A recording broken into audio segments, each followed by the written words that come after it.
मृत्यु का वर्ण, अमृत का स्वाद। पहला प्रश्न। प्रवचन सुनते समय भीतर ऐसी खलबली मच जाती है कि जिसका हिसाब नहीं। कुछ समझ में नहीं आता है, आंसू बहते ही चले जाते हैं। क्या प्राण लेकर ही रहेंगे? उससे कम में कभी काम चला नहीं, उससे कम में काम चलाने की सोचना भी नहीं। उससे कम में काम चल जाता तो परमात्मा सस्ता होता।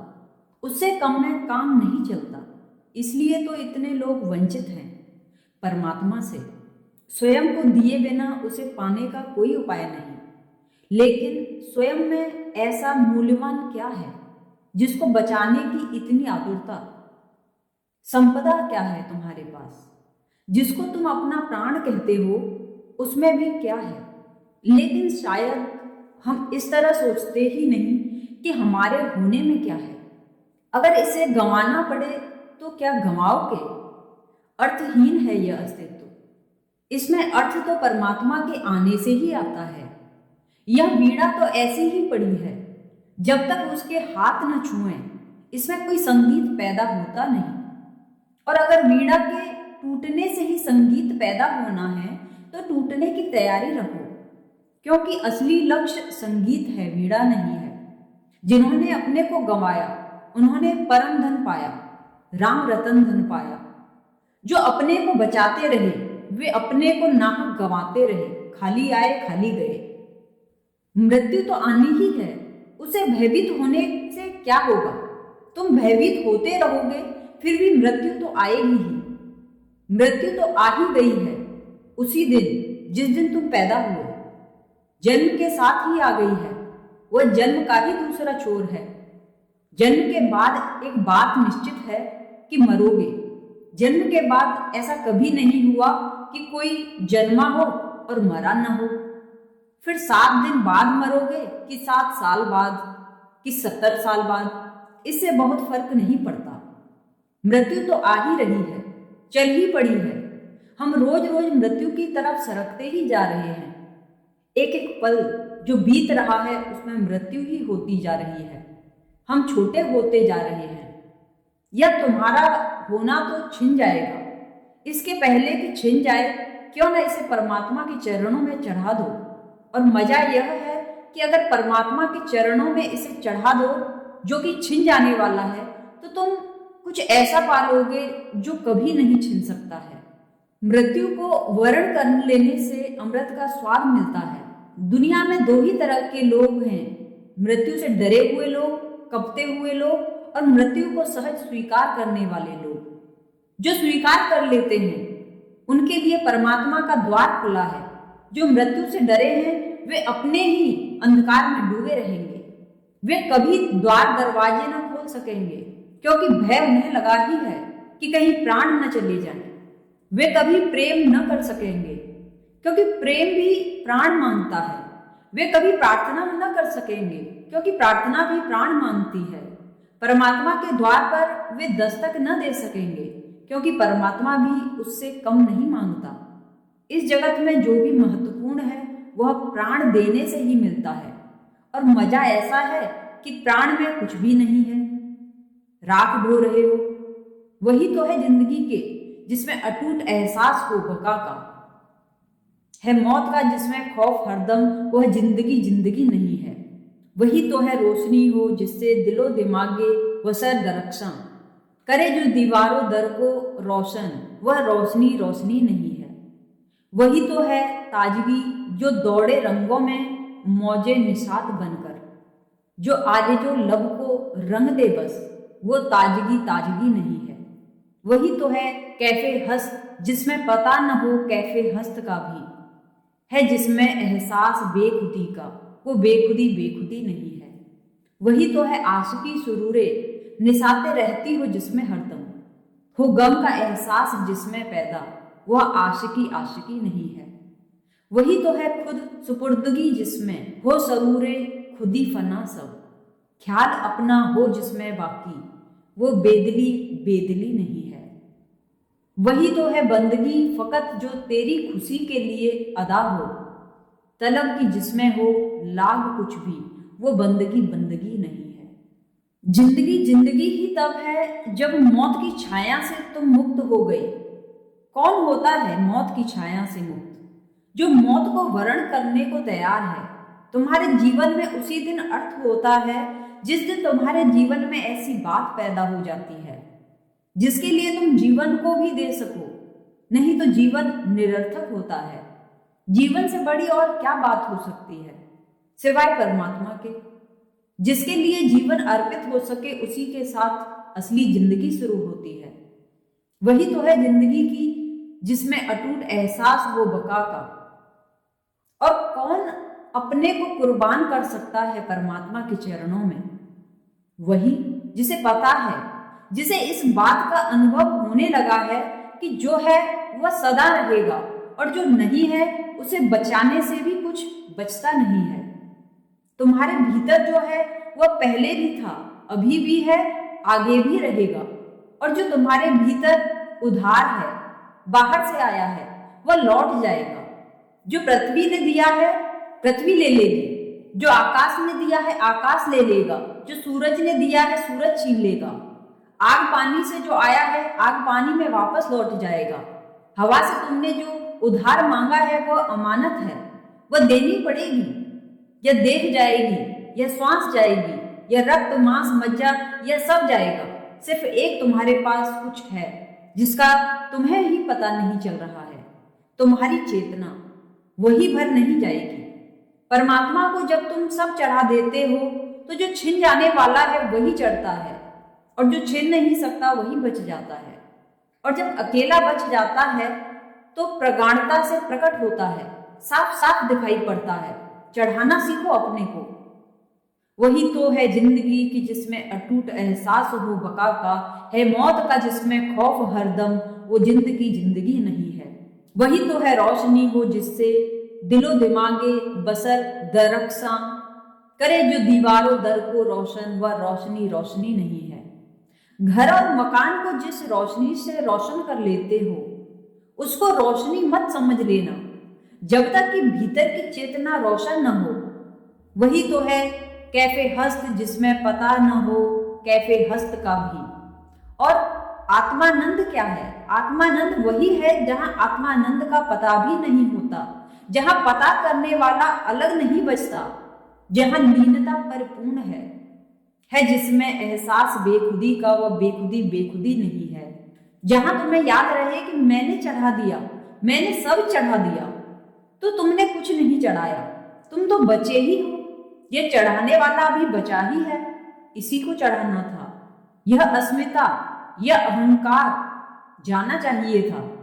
अगर तुम्हें ऐसा लगे कि देखो कितना आनंद आ रहा है, कितना आनंदित हूं मैं, तो अभी आनंद नहीं आया। यह जो आया है यह चला जाएगा, क्योंकि तुम इससे दूर खड़े हो, इसमें डूब नहीं गए हो, इसमें एक नहीं हो। तुम्हें यह दिखाई पड़ रहा है, यह दृश्य की भांति है, तुम दृष्टा हो। जब आनंद ऐसा होता है कि तुम उसके साथ एक होते हो, न देखने वाला न दिखाई पड़ने वाला, दृश्य और दृष्टा का भेद मिट जाता है, तभी बेखुदी बेखुदी है। और जहां तुम बेखुद हो वही खुदा है, जहां तुम नहीं हो वही परमात्मा है। इधर तुम मिटे उधर वह हुआ। वही तो है बंदगी फकत जो तेरी खुशी के लिए अदा हो। किसे हम कहते हैं प्रेमी, किसे हम कहते हैं भक्त, किसे हम कहते हैं आशिक, उसे कहते हैं वही तो है बंदगी फकत जो तेरी खुशी के लिए अदा हो। जिसकी कोई मांग नहीं परमात्मा से, जो उसकी खुशी के लिए सब समर्पित कर दिया है। उसकी खुशी में जिसकी खुशी है, मीरा ने कहा है, जहां बिठाता वही बैठ जाती, जो खिलाता खा लेती, जो सुलाता सो जाती, उठाता उठ आती। उसकी ही खुशी, अपनी अब न कोई आकांक्षा है न कोई खुशी है। वह तो है बंदगी फकत जो तेरी खुशी के लिए अदा हो। तलब की जिसमें हो लाग कुछ भी, वो बंदगी बंदगी नहीं है। और जहां कुछ भी पाने की आकांक्षा बनी रहे, वहां तुमने परमात्मा पर अपने को समर्पित नहीं किया। प्राण को बचाए हो अभी, तुम्हारी सारी आकांक्षाओं के जोड़ का नाम ही तुम्हारा प्राण है। जब तुम सारी आकांक्षाओं को उसके चरणों में रख देते हो, फिर तुम कहाँ बचे? फिर तुम्हारा अलग होना न बचा। बूंद गिर गई सागर में, हो गई सागर। इतना पागलपन चाहिए ही होगा। जहां एक एहसास से बेखुदी है, कमाले दीवानगी नहीं है।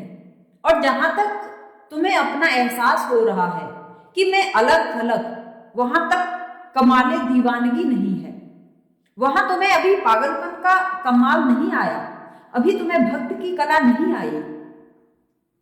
पूछा तुमने। प्रवचन सुनते समय भीतर ऐसी खलबली मचाती है कि जिसका हिसाब नहीं। मचने दो यह खलबली, ऐसे ही तो परमात्मा आता है। यह उसके आने की खबर है, यह उसके पैरों की आवाज है, यह तुम्हारे हृदय पर दी गई दस्तक है। यह खलबली खलबली नहीं, यह होने वाली क्रांति का सूत्रपात है। यह पुकार है उसकी, धन्य भागी हो तुम। अभागे तो वे हैं जिनमें कोई खलबली नहीं मचती। परमात्मा का नाम उनके कान पर पड़ जाता है, वे बहरे की तरफ बैठे रहते हैं। मीरा का भजन आता है, चला जाता है, उनके हृदय में रोमांच नहीं होता। मीरा नाचती है, चली जाती है, वे ऐसे देखते हैं जैसे कहीं कुछ भी नहीं हो रहा। जू नहीं रेंगती, खलबली की तो बात दूर है। एक रोआ नहीं कांपता, प्राणों के कंपन की तो बात दूर है। तुम धन्य भागी हो, तुम्हारा बड़ा सौभाग्य है। इस खलबली को आने दो, इसे बुलाओ, इसे मेहमान बनाओ, इसे संवारो। इससे डरना मत, इससे चोट भी लगेगी पहले, क्योंकि बहुत कुछ पुराना गिरने लगेगा। यह भूकंप जैसा होगा, मकान कांपेंगे, चीजें गिरेंगी, पुरानी सब व्यवस्था टूटेगी। नई व्यवस्था तो देर से आएगी, पुरानी पहले टूट जाएगी। पुराने को मिट जाना पड़ता है नए के आने के लिए। तुम डरोगे, तुम्हारी सुरक्षा, तुम्हारे अब तक के विचार, विश्वास, आस्थाएं, मंदिर, मस्जिद, गुरुद्वारे गिरेंगे। तुम्हारी गीता, कुरान, तुम्हारी बाइबल, वेद लड़खड़ाएंगे। तुम भयभीत हो जाओगे, तुम उन्हें पकड़ लेना चाहोगे। मैं तुम्हें याद दिलाना चाहता हूं, यह खलबली असली चीज है, इसे पकड़ना। वेद जाए, जाने देना, कुरान जाए, जाने देना, क्योंकि यह खलबली के पीछे वह आ रहा है जिससे वेद आए, जिससे कुरान पैदा हुए। वह इस खलबली के पीछे आ रहा है। परमात्मा तूफान की तरह आता है, आंधी अंधड़ की तरह आता है, विराट ऊर्जा है। जैसे एक छोटा सा तिनका आंधी में फंस जाता है, ऐसे ही तुम भी फंसोगे। मगर अगर तिनका राजी है तो आंधी उठा लेगी उसे सिर पर, आंधी उसे आकाशों की यात्रा करा देगी। तुम राजी हो जाना और तिनके बन जाना। प्रवचन सुनते समय भीतर ऐसी खलबली मच जाती है कि जिसका हिसाब नहीं। हिसाब तुम करना भी चाहो तो न कर सकोगे।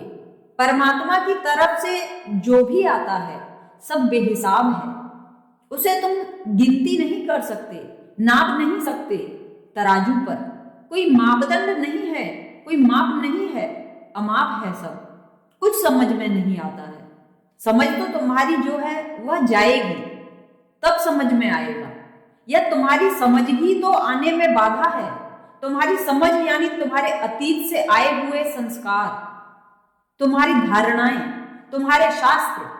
तुम्हारी समझ यानी क्या? धूल जो तुमने इकट्ठी कर ली है बिना अनुभव के। तुम्हारी समझ यानी तुम्हारा पांडित्य, तुम्हारा तर्क, तुम्हारा अहंकार, तुम्हारी बुद्धिमत्ता।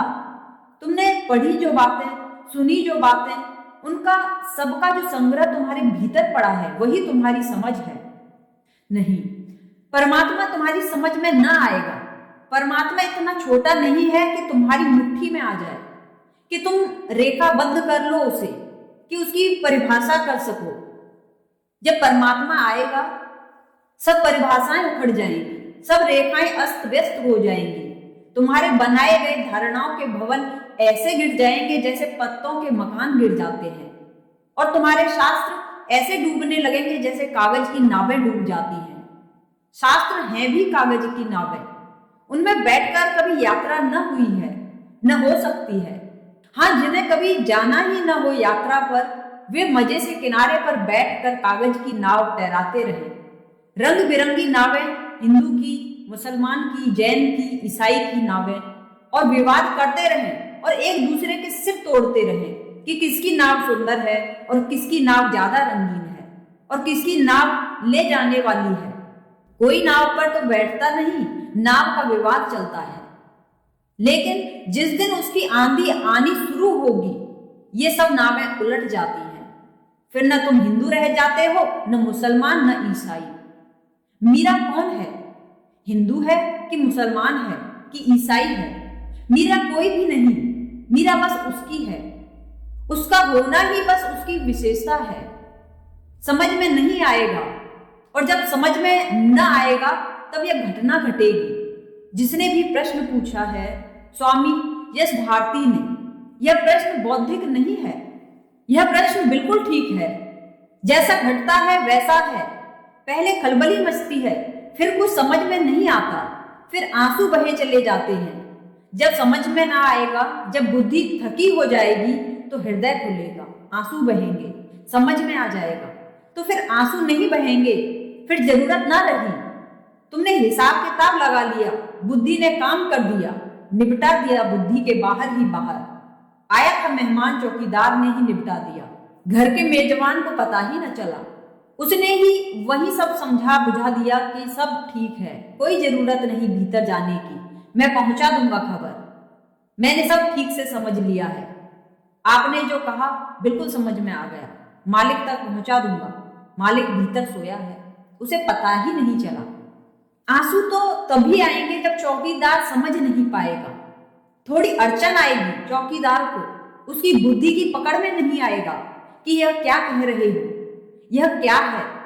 आ जाए समझ में तो निश्चिततः वहीं से निपटा दे, वही बुद्धि का काम है।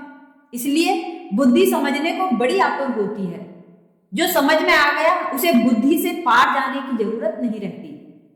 तो उस क्षण में जब तुम्हारे कुछ समझ में ना आता हो, स्वभावतः हृदय बहेगा, आंसू आएंगे। आंसू तुम्हारी प्रार्थनाएं हैं, और ध्यान रखना तुम्हारे कृत्य तुम्हें नहीं शुद्ध कर पाएंगे, तुम्हारे आंसू ही तुम्हें शुद्ध करेंगे।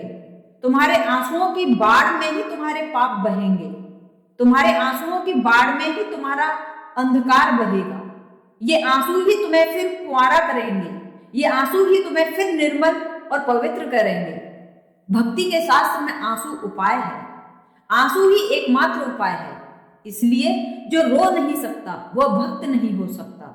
जिसकी आंखें पत्थर हो गई हैं और जिसका हृदय पथरा गया है और जिसमें आंसू नहीं खिलते, वह भक्त नहीं हो सकता। भक्त होने की क्षमता उसी की है जिसकी आंखें सरलता से गीली हो सकती हैं, जिसका हृदय आंसू उड़ेल सकता है, जिसके भीतर भावना है वही भक्त हो सकता है। जिसके भीतर भाव है वही भक्त हो सकता है। और भाव के पास शब्द नहीं है, भाव के पास आंसू है, भाव के पास तर्क नहीं है, भाव के पास नाच है, गीत है, गाना है। इसलिए तो मीरा नाची, रोई, गाई। आने दो उन आंसुओं को, सहयोग करना, रोकना मत।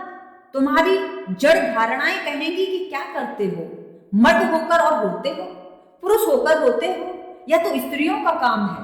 इस तरह की मूर्खतापूर्ण बातों में मत पड़ना, क्योंकि परमात्मा ने आंखें तुम्हें दी हैं, चाहे तुम पुरुष हो चाहे स्त्री, और आंखों के पीछे उतनी ही आंसुओं की ग्रंथियां दी हैं, चाहे स्त्री हो चाहे पुरुष।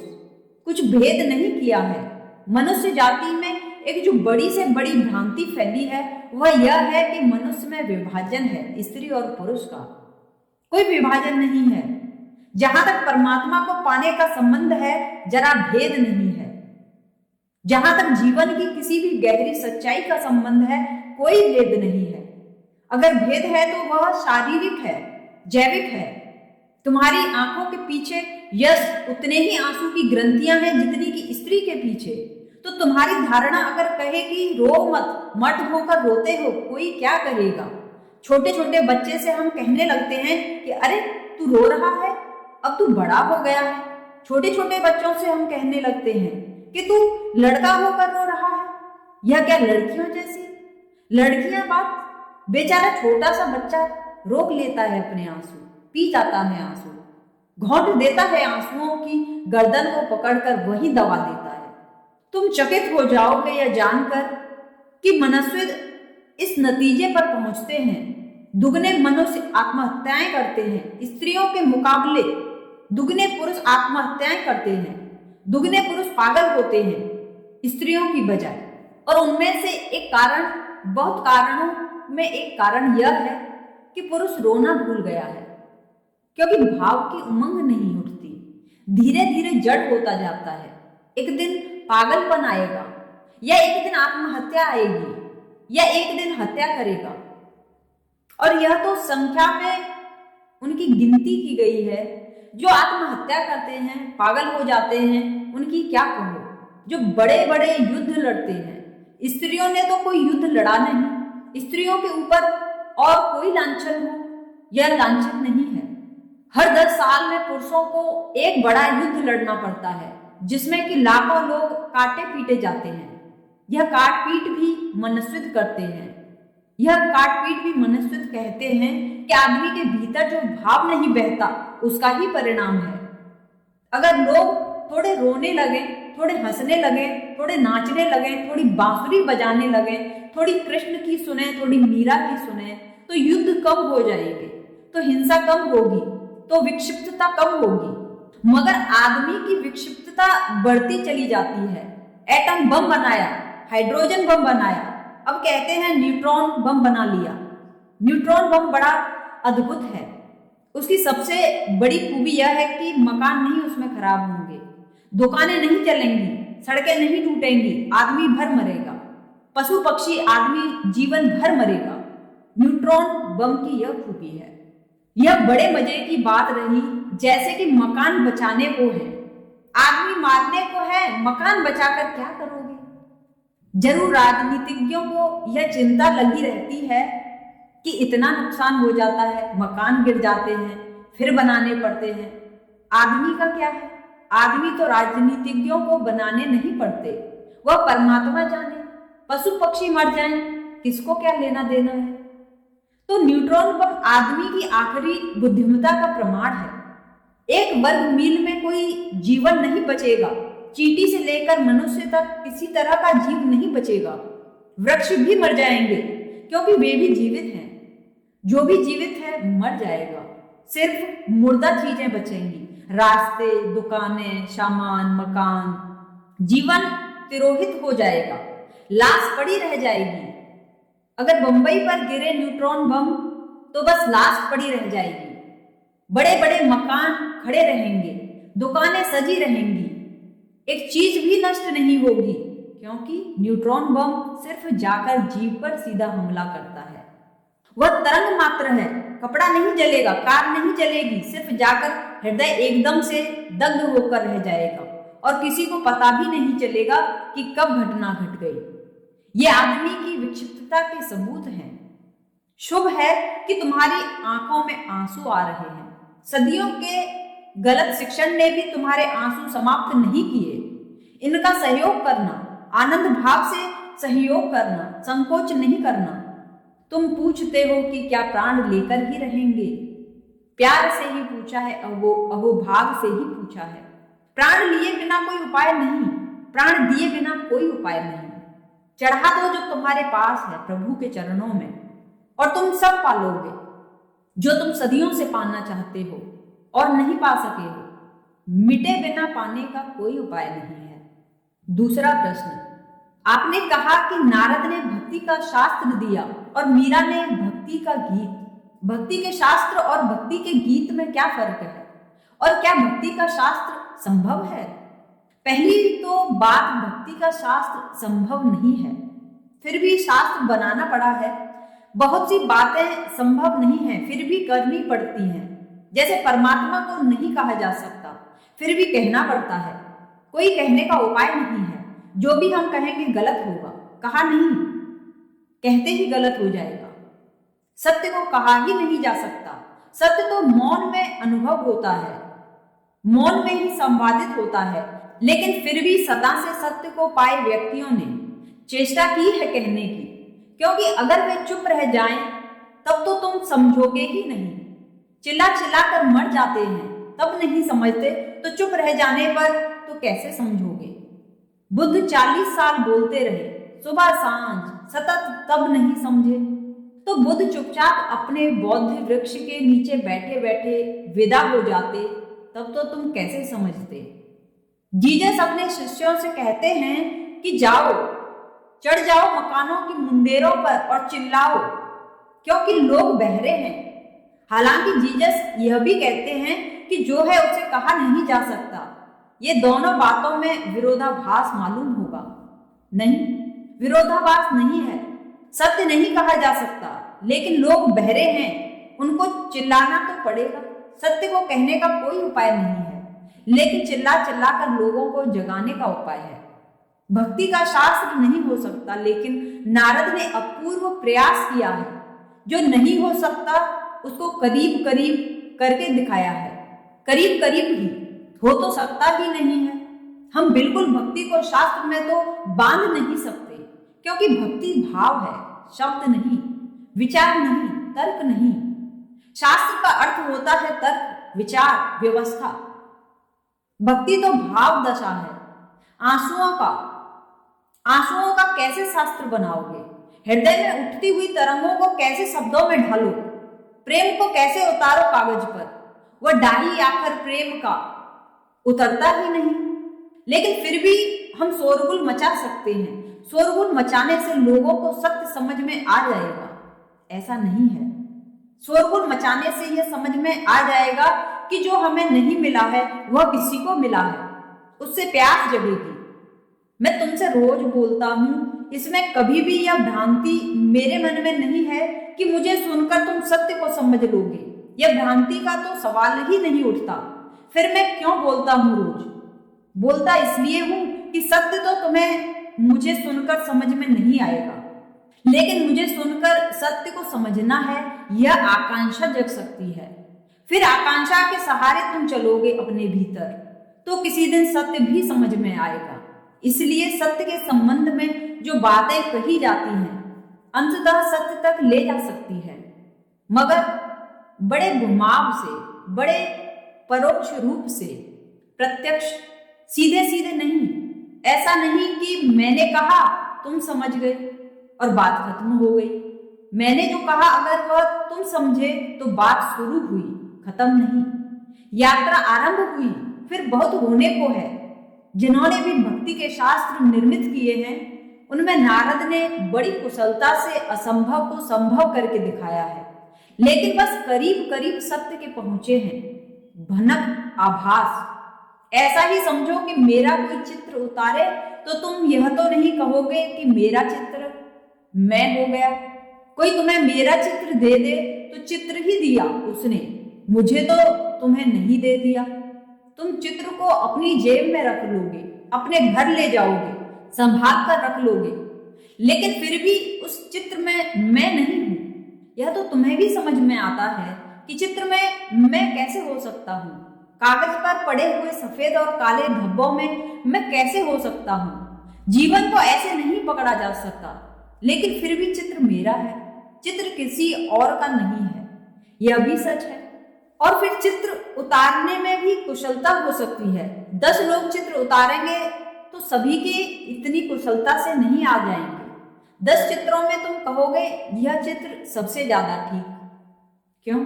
क्योंकि सत्य के सबसे ज्यादा करीब पहुंचता है, यद्यपि फिर भी सत्य नहीं है।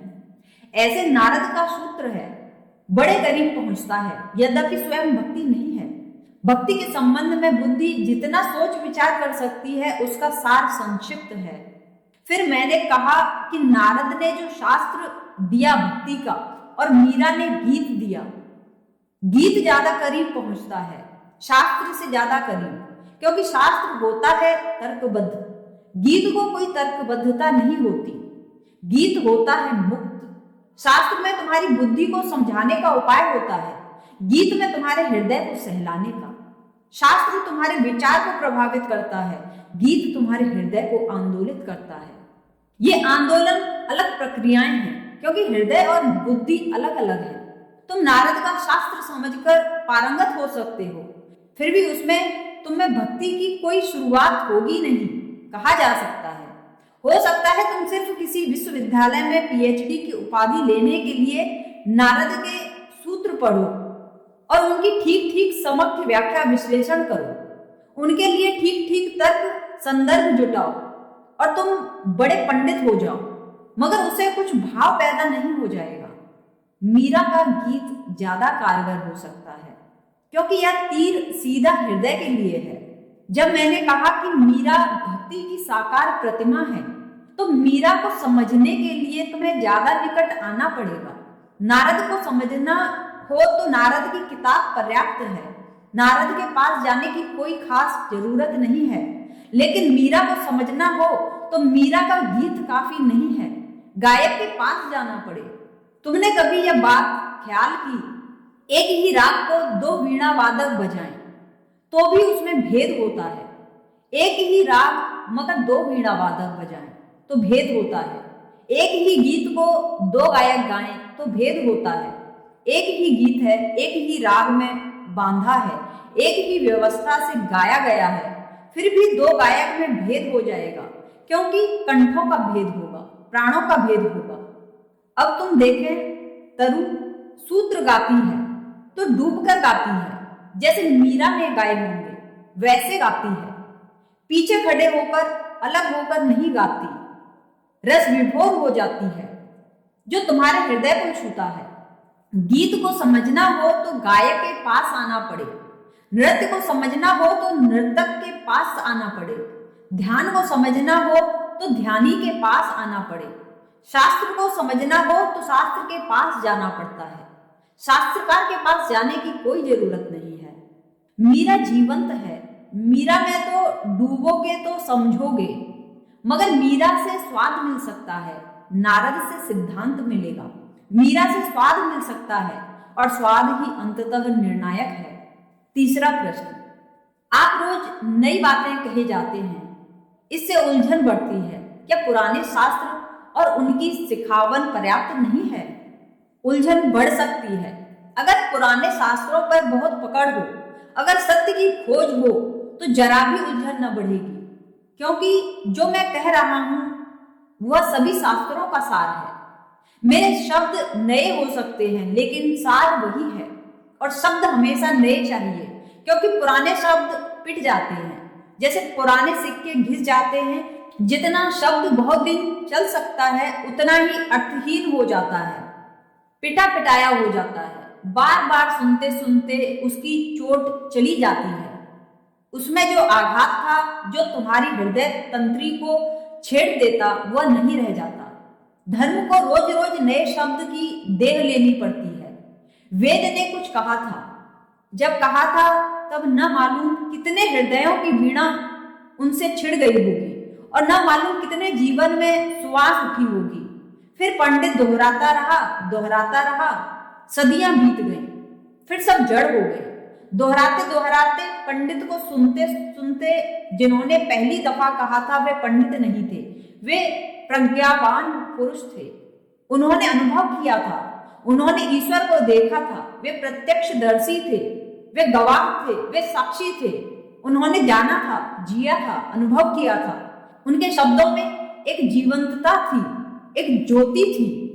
मिट्टी का दिया था जरूर, लेकिन दिए में ज्योति भी थी।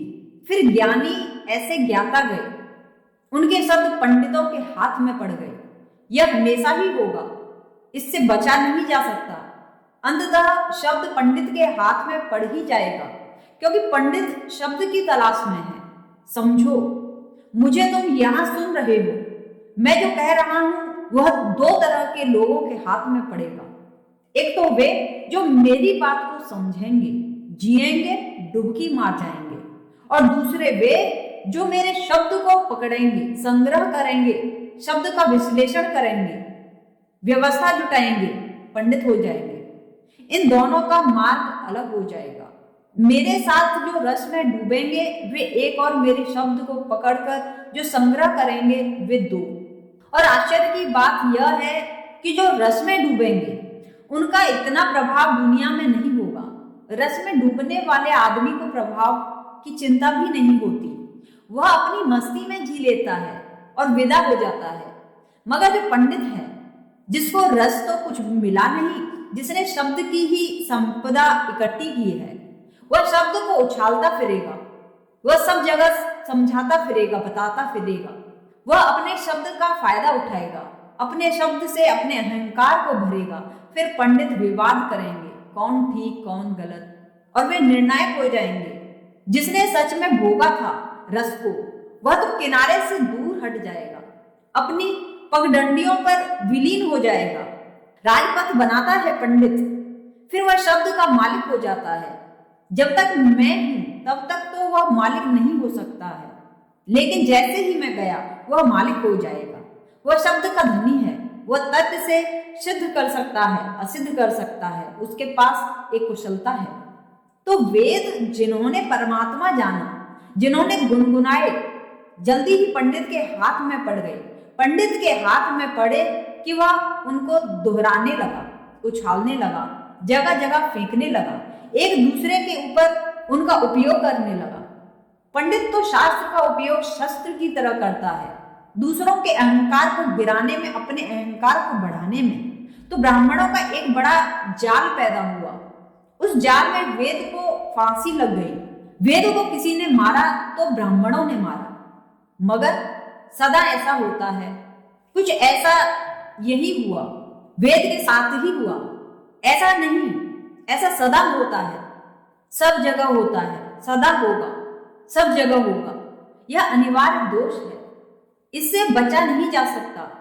तो फिर बुद्ध और महावीर को नए शब्द खोजने पड़े। फिर बुद्ध और महावीर को वेद को इनकार करना पड़ा, क्योंकि वेद के साथ जो पंडित खड़े थे उनको इनकार करने का और कोई उपाय नहीं था। इस बात को समझना, नहीं तो बुद्ध और महावीर वेद को इनकार करें। बुद्ध और महावीर साक्षी बनते वेद के, गवाह बनते वेद के। वे फिर वैसे ही पुरुष थे जैसे वेद के ऋषि थे, मगर उनको विरोध करना पड़ा वेद का, क्योंकि अब एक ही उपाय था वेद की आत्मा को पंडितों से छुड़ाने का। एक ही उपाय था कि वे वेद के शब्दों का विरोध किया जाए, क्योंकि उसके तो मालिक तैयार हो गए थे, उन्होंने तो पूंजी बना ली थी। तो जैन और बौद्ध धर्म पैदा हुए जो वेद विरोधी धर्म हैं।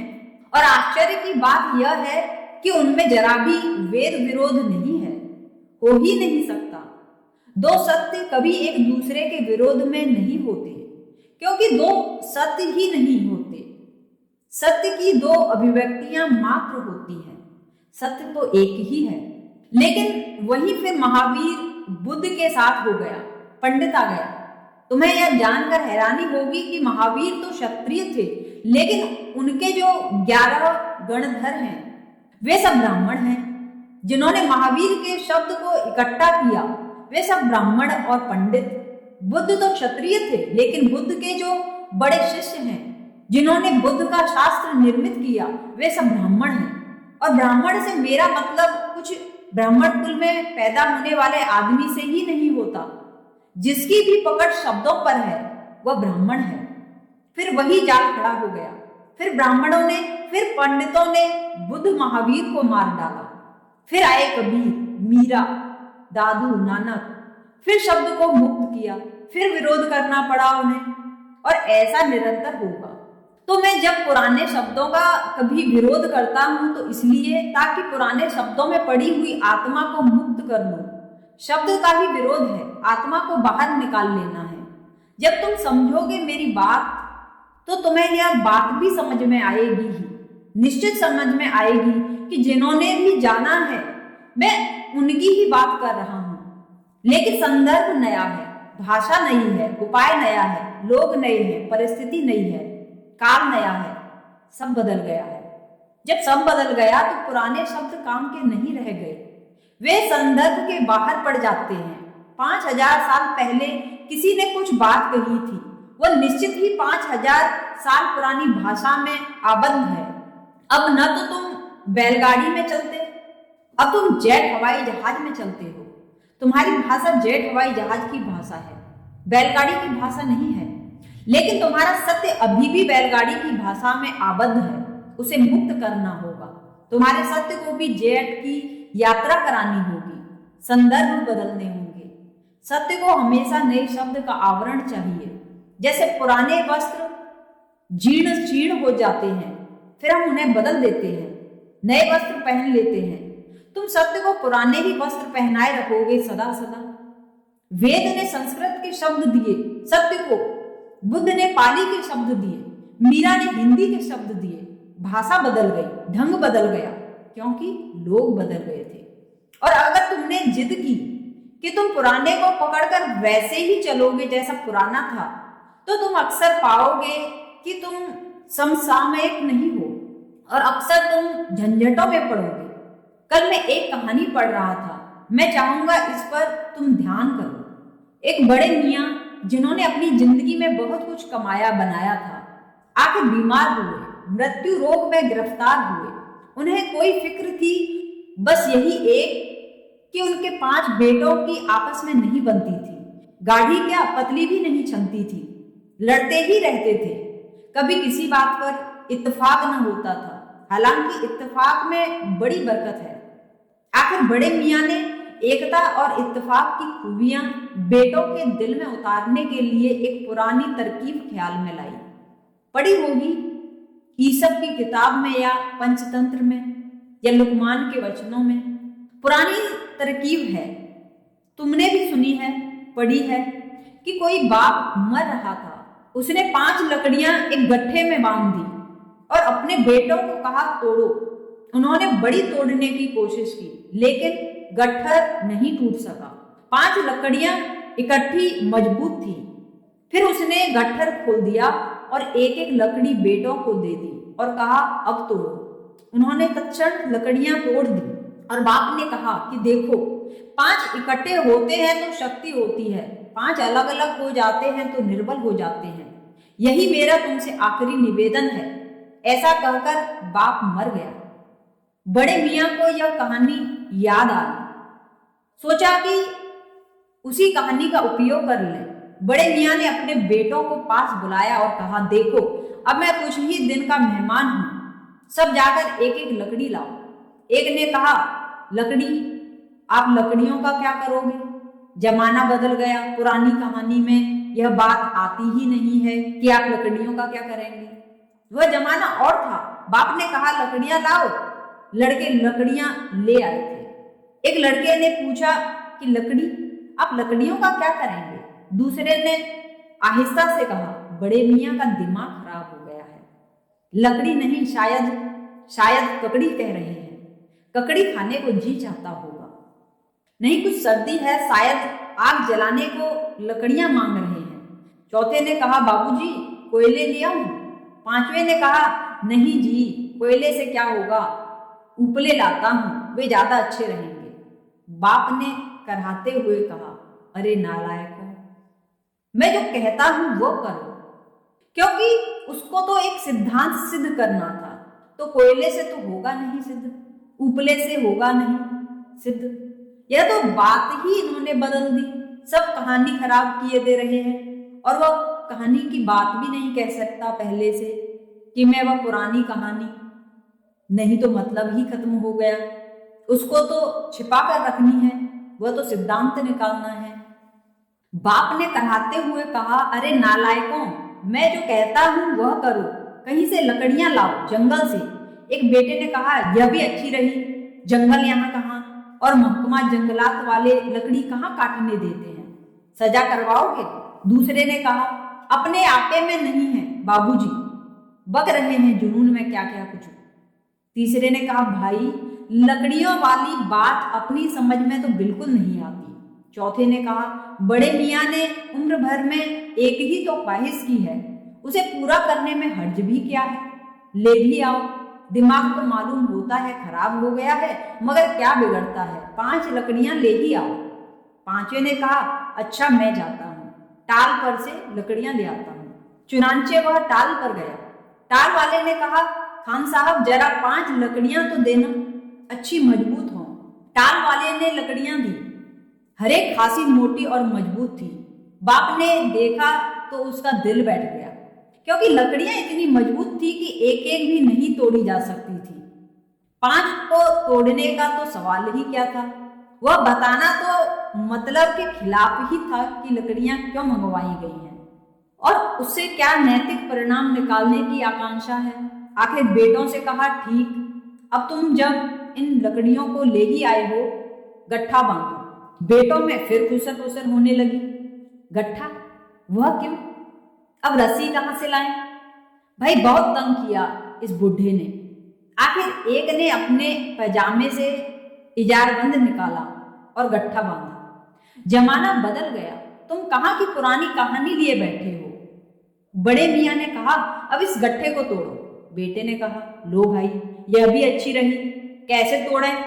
कुल्हाड़ा कहां से लाएं? अरे इस बूढ़े के दिमाग को हुआ क्या है?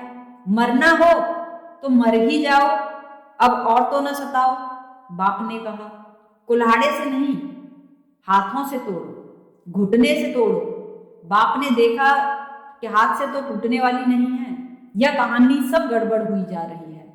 तो उसने कहा, हाथ से न टूटेगी तो घुटनों से तोड़ो, मगर तोड़ो। बाप का हुक्म सिर आंखों पर। पहले एक ने कोशिश की, फिर दूसरे ने, फिर तीसरे ने, फिर चौथे ने, फिर पांचवें ने। लकड़ियों का बाल भी बांका न हुआ। सबने कहा, बाबूजी, हमसे नहीं टूटता यह लकड़ियों का गट्ठा। बाप ने कहा, अच्छा, अब इन लकड़ियों को अलग अलग कर दो, इसकी रस्सी खोल दो। एक ने जलकर कहा, रस्सी कहाँ है, मेरा इजार बंद है। अगर आपको खुलवाना ही था तो गट्ठा बंधवाया क्यों था? तुम होश में हो कि तुम्हारा होश बिल्कुल खराब हो गया है। लाओ भाई, कोई पेंसिल दो, मैं इजारबंद अपने पैजामे में वापस डाल दूं। खैर, बाप की भी कुछ समझ में नहीं आ रहा था कि करना क्या है। कहानी तो पुरानी थी और बड़े मतलब की थी, मगर वक्त बदल गया, लोग बदल गए, ढंग बदल गए, सोचने के हिसाब बदल गए। फिर बाप ने कहा, अच्छा, जब लड़के ने अपना इजारबंद निकाल लिया तो कहा, अब इसको एक एक लकड़ी को एक एक करके तोड़ो। लकड़ियां मोटी मोटी और मजबूत, बहुत कोशिश की, किसी से नहीं टूटी। आखिर में बड़े भाई की बारी थी। उसने एक लकड़ी पर घुटने का पूरा जोर डाला और तड़ाक की आवाज आई। बाप ने नसीहत करने के लिए आंखें एकदम खोल दी। बाप तो तैयारी में था कि नसीहत करने के लिए एकाध तो टूट जाए। क्या देखता है कि बड़ा बेटा बेहोश पड़ा है, लकड़ी सही सलामत है, उसकी टांग टूट गई। एक लड़के ने कहा, यह बुढ़ा बहुत जाहिल है। दूसरे ने कहा, अड़ियल जिद्दी। तीसरे ने कहा, खूसट, सनकी, अकल से पैदल, घामड़। चौथे ने कहा, सारे बुढ़े ऐसे ही होते हैं, कमबख्त, मरता भी नहीं। बुढ़े ने इत्मीनान की सांस ली कि बेटे कम से कम एक बात पर एकमत तो हुए। इसके बाद आंखें बंद की और बड़ी शांति से जान दे दी। और तुम पूछते हो कि पुराने को मैं नए नए शब्द क्यों दिए जाता हूं? सत्य को नए शब्दों की सदा जरूरत है। सत्य पुराने शब्दों में, पुराने ढांचों में आबद्ध होकर मर जाता है। सत्य को नई उद्भावना चाहिए, नई तरंग चाहिए, नए गीत चाहिए, तो ही सत्य हृदय तक पहुंचता है। और जब ताजा ताजा होता है तभी पहुंचता है। बासा हो जाता है फिर अर्थहीन हो जाता है। सुनी सुनाई बातों को जब तुम बार बार सुनते हो तो सुनने की जरूरत ही नहीं रह जाती है। क्या सुनना है? कितनी बार तो तुम सुन चुके हो, पहले भी सुनने से कुछ नहीं हुआ, अब क्या हो जाएगा? तुम उसी किताब को पढ़ते रहते हो, पाठ करते रहते हो, रोज रोज। कल भी किया था, आज भी कर लोगे, परसों भी कर लोगे। न कल कुछ हुआ था, न आज कुछ हुआ है, न परसों कुछ होगा। धीरे धीरे तुम जड़ हो जाओगे। मगर मैं समझता हूं कि तुम्हारी तकलीफ क्या है। तुम पूछते हो क्या पुराने शास्त्र और उनकी सिखावन पर्याप्त नहीं है? सिखावन तो पर्याप्त है, लेकिन उस सिखावन को आज के लिए मौजूद बनाना होगा, तभी वो सिखावन होगी, नहीं तो सिखावन नहीं होगी। जैसे आदमी जिंदगी भर जी लेता है, शरीर पुराना हो जाता है तो आत्मा उड़ जाती है उस शरीर से, फिर उस शरीर को हम दफना देते हैं, जला देते हैं, फिर आत्मा नया गर्भ लेती है। ऐसा ही सत्य भी बार बार पुराने शास्त्रों से उड़ जाता है, फिर नया जन्म लेता है, फिर किसी के गर्भ में पैदा होता है। बुद्ध पुरुष सत्य के लिए गर्भ बनते हैं, फिर से जन्म होता है सत्य का। तुम्हारी अड़चन सत्य के नए शब्दों के कारण नहीं है। तुम्हारी अड़चन यह है कि तुम पुराने को खूब जकड़े बैठे हो, तुम पुराने से खूब उलझे हो, यद्यपि पुराने से कुछ लाभ भी नहीं हो रहा है। लाभ ही होना होता तो फिर ठीक, फिर कोई बात ही न थी, फिर मेरे पास आने की कोई जरूरत भी न थी। अगर पुराने से लाभ हो रहा हो तो मेरे पास आओ भी मत, फिर क्यों उलझन लेनी, पुराने से ही रास्ता बन जाएगा। जाना है परमात्मा तक, रास्ते थोड़े ही देखने हैं कि कहाँ से तुम गए, पहुंचना है उस तक, कैसे पहुंचे तुम फिक्र कर लो। अगर पुराना काम न दे रहा हो तो मेरी बात सुनो। मैं वही कह रहा हूं जो पुराने में है, लेकिन मेरा ढंग अपना है, मेरे अंदाजे बयां अपना है और कुछ फर्क नहीं है। चौथा प्रश्न, कई संत महात्मा कहते हैं कि क्योंकि मीराबाई कृष्ण के सगुण रूप से बंधी रही, इसलिए वह मुक्ति और परम पद को उपलब्ध न हो सकी। इन संत महात्माओं को कुछ भी पता नहीं है। ये संत महात्मा निर्गुण शब्द से बंधे हैं। कम से कम मीरा तो सगुण कृष्ण से बंधी थी, कम से कम जीवंत कृष्ण। ये तुम्हारे तथाकथित संत महात्मा सिर्फ निर्गुण शब्द से बंधे हैं। इनकी अड़चन यही है कि शब्दों का जाल इन्होंने फैला रखा है कि निर्गुण से मुक्ति होगी, सगुण से कैसे होगी। लेकिन सगुण में भी परमात्मा है और निर्गुण में भी परमात्मा है, वे उसके ही रूप हैं। आकार में भी वही है, निराकार में भी वही है। अगर आकार में भी वही है तो आकार से मुक्ति क्यों नहीं होगी। परमात्मा मुक्तिदायी है, तुम कहीं से भी प्रवेश करो मुक्ति होगी, मुक्ति होगी ही। किस द्वार से प्रवेश करोगे इससे कुछ फर्क नहीं पड़ता। लेकिन संत महात्माओं को तो आंखें नहीं है देखने की, मीरा को नहीं देखेंगे। यह मीरा में जो बरस रहा है अमृत, यह बिना मुक्ति के बरस ही नहीं सकता। यह जो मीरा के घुंघरुओं की झनकार है, यह परम आनंद के बिना हो ही नहीं सकती। और इन संत महात्माओं में तुम कोई भी झंकार न पाओगे। जरा गौर से देखना, जो संत महात्मा ऐसा कहता हो कि मीरा परम पद को नहीं पहुंची, पहले जरा इसकी तरफ देख लेना कि ये सज्जन किस पद तक पहुंचे हैं। जरा इनको हिला डुला कर देख लेना, ठोक बजा कर देख लेना। आदमी 2 पैसे की हड्डी भी बाजार से खरीदता है तो ठोक कर खरीदता है। इतनी जल्दी मत खरीद लेना, ठीक से ठोक बजा कर देख लेना और तुम बड़े हैरान होगे कि परम पद की तो दूर बात, इन्हें सुगंध भी नहीं मिली उस फूल की। मगर बड़ी आसान है यह बात कह देना कि किसको नहीं मिला, क्यों नहीं मिला। निर्णायक बनने में बड़ा मजा है, क्योंकि निर्णायक बनने में ऐसा लगता है कि हम ऊपर हो गए। जिसमें थोड़ा भी संतत्व पैदा हुआ होगा, पहले वह इस तरह का निर्णायक नहीं बनेगा, वह थोड़ा झिझकेगा। मीरा जैसे व्यक्तित्व पर वक्तव्य देने के लिए थोड़ा झिझकेगा, थोड़ा संकोच करेगा, इतनी निर्लज्जता नहीं करेगा। और यही संत महात्मा कहते फिरते हैं कि सब रूपों में वही है, सब आकारों में वही है, कण कण में वही है। जब वही है पत्ते पत्ते में, तो फिर पत्ते से भी मुक्ति हो सकती है। गोपाल की तो बात छोड़ो, अगर वही है तो कहीं से भी पकड़ लो उसका हाथ, वहीं से मुक्ति हो सकती है। सितारों के जहां तक आ गए हैं, गुब्बारे कारवां तक आ गए हैं। तलाशे आस्ताने यार में हम जमी से आसमां तक आ गए हैं।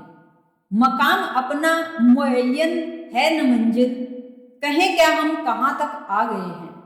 फलक की वुसअतों से गुजरकर हदूदे लामका तक आ गए हैं।